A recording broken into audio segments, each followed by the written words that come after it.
Bienvenue dans cette nouvelle édition de l'Africa Tonight. Au sommaire, discours à la nation du président congolais Denis Sassou Nguesso. Le chef de l'État s'est exprimé ce mercredi devant le Parlement réuni en congrès.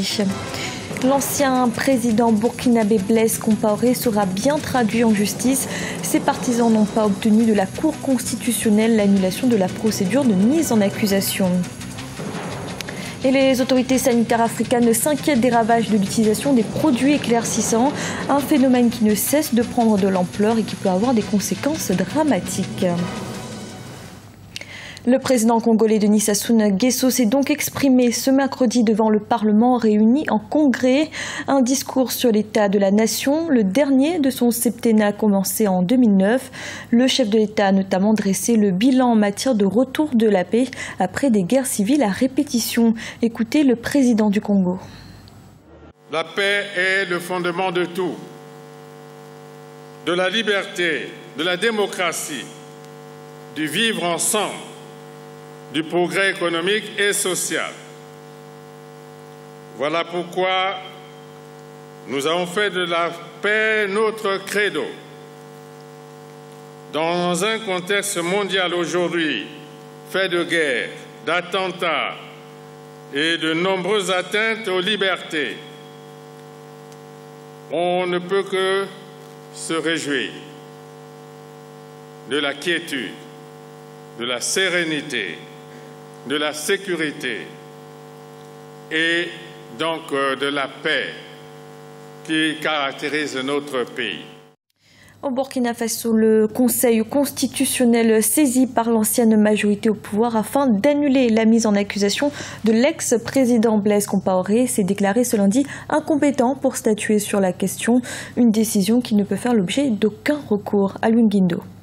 C'est ce lundi 10 août que les partisans de Blaise Compaoré, l'ex-président burkinabé, ont reçu la réponse du Conseil constitutionnel du Burkina Faso vis-à-vis de leur requête d'annulation de la mise en accusation de l'ancien président. Cette requête fait suite au vote du Parlement intérimaire en faveur d'une mise en accusation le 16 juillet 2015 de l'ancien président pour haute trahison et attentat à la Constitution. L'institution juridique s'est dite incompétente pour statuer sur cette demande. Cette décision du Conseil constitutionnel ne peut faire l'objet de recours. Que voulez-vous qu'il dise? Si le Conseil constitutionnel a dit que finalement ils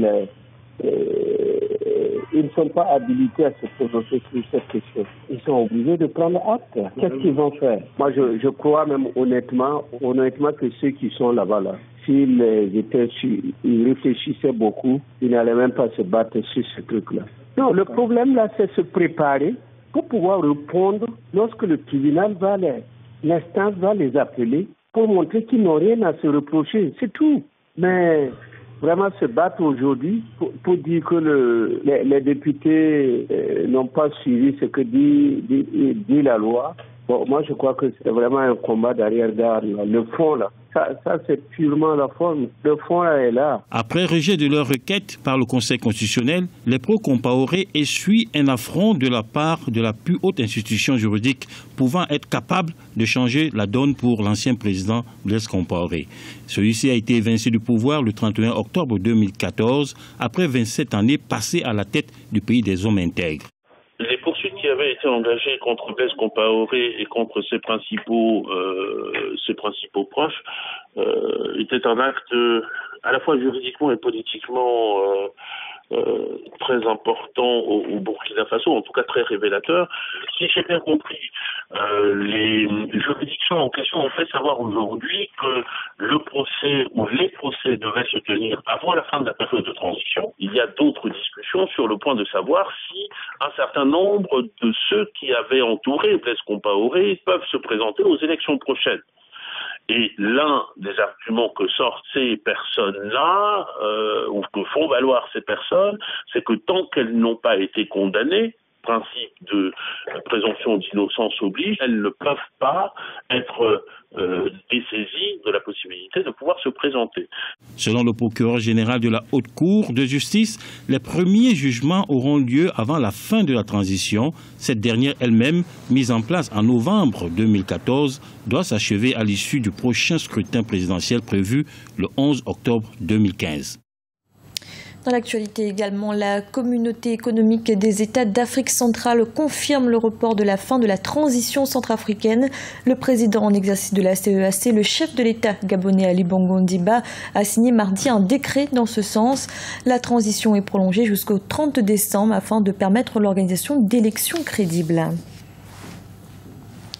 Le dépôt des candidatures pour la prochaine présidentielle a lieu jusqu'au 25 août en Côte d'Ivoire. 4 candidats ont déjà soumis leur dossier à la commission électorale indépendante. Parmi eux, Henriette Lagou, ancienne ministre de la Famille, de la Femme et de l'Enfant. Lisa Siakizimana. Nous pensons. Henriette Lagou, 4e candidature pour la présidentielle de 2015 en Côte d'Ivoire. Son dossier a été reçu lundi 10 août par Youssouf Bakayoko, le président de la CUI, la commission électorale indépendante. Elle est donc la première femme à prétendre à ce poste de la magistrature suprême en Côte d'Ivoire. Présidente du Renouveau pour la paix et la concorde, elle a déjà reçu le soutien de 4 autres formations politiques ivoiriennes. Une femme présidente de la République en Côte d'Ivoire, c'est la paix qui s'installe. Parce que je l'ai dit à la CEI, la femme donne vie, la femme ne peut pas ôter la vie. Alors, après une grande guerre comme on a eu ici, avec des milliers de morts, il faut stabiliser le pays, il faut apporter la paix dans ce pays, il faut rassembler tous les Ivoiriens. Et donc, évidemment, vous comprenez que il faut changer complètement. Il ne faut pas changer pour changer de masculin à masculin, mais il faut changer de masculin au féminin. Henriette Lagou a été donc la 4e personnalité à déposer sa candidature. L'ouverture des dépôts de candidature pour la présidentielle a débuté le 3 août avec le dossier de l'indépendant Bolou Gwali Eloua, suivi par celui de l'actuel président Alassane Ouattara. Je suis candidat à l'élection présidentielle d'octobre 2015 et conformément aux dispositions du Code électoral, je suis venu déposer mon dossier de candidature qui, comme vous le savez, est parrainé par les 5 partis du Rassemblement des Oufouettistes pour la démocratie et la paix. Des pièces ont été reçues par le bureau de la commission qui m'a donné un récépissé. Preuve que mes pièces sont celles requises par le Code électoral. L'élection présidentielle du 25 octobre 2015 verra la succession ou le renouvellement d'Alassane Ouattara. Le président sera élu pour un mandat de 5 ans. La clôture des dépôts des candidatures est prévue pour le 25 août 2015. Focus à présent sur un véritable fléau sanitaire en Afrique. Il s'agit de l'éclaircissement de la peau, une pratique courante dans plusieurs pays du continent qui n'est pas sans danger. Les produits dépigmentants contiennent en effet une substance très nocive, l'hydroquinone. Ibrahima Dioumaba. L'éclaircissement de la peau est devenu un phénomène de mode chez les Africains de teint noir. Partout en Afrique, les produits pullulent sur le marché avec des gammes variées. En République démocratique du Congo, les hommes et les femmes utilisent des produits de beauté pour éclaircir leur peau, en dépit des phénomènes de santé que ces produits peuvent causer. Après le bain, bien sûr, je prends le Clearman. Mais à mon opinion, il faut le prendre la nuit, puisque l'hydroquinone est très dangereuse. Puisque j'ai déjà vu, par exemple, ma tante, elle est achetée un peu partout là au visage, tout simplement puisqu'elle a utilisé l'hydroquinone. À mon opinion, il faut utiliser des produits sans hydroquinone, puisqu'en général, les gens qui les utilisent sont dessus. À force de les utiliser, il y a le soleil qui frappe, et il y a aussi des brûlures autour du visage. C'est pas du tout bien. Les produits éclaircissants contiennent souvent des ingrédients nocifs comme de l'hydroquinone et du mercure. Ils peuvent avoir plusieurs effets secondaires comme des infections pouvant conduire au diabète, à l'hypertension artérielle et même au cancer de la peau. Des mouvements de lutte contre l'usage de ces produits commencent à s'investir sur le continent. La Côte d'Ivoire a interdit la fabrication et la commercialisation des produits de beauté nocifs pour la santé.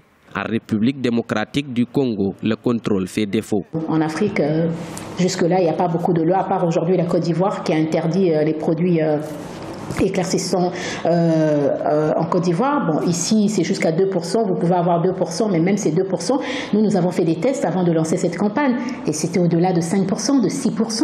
Il n'y a pas 2%, mais est-ce qu'on le contrôle? Est-ce qu'il y a un organe qui contrôle pour vraiment être sûr que c'est 2%? Non. Selon l'Organisation mondiale de la santé, 77% des femmes nigérianes utilisent les produits d'éclaircissement de la peau, suivi par le Togo avec 59%, de l'Afrique du Sud et du Mali avec respectivement 35 et 25%. Au Sénégal, des citoyens avaient créé en 2013 un mouvement de lutte contre la dépigmentation dénommé Ñuul Kuk. En République démocratique du Congo, des militants demandent au gouvernement de réglementer la commercialisation et la vente de ces produits. C'était le journal de la rédaction. Merci de l'avoir suivi. Retrouvez dans un instant une nouvelle édition de l'information.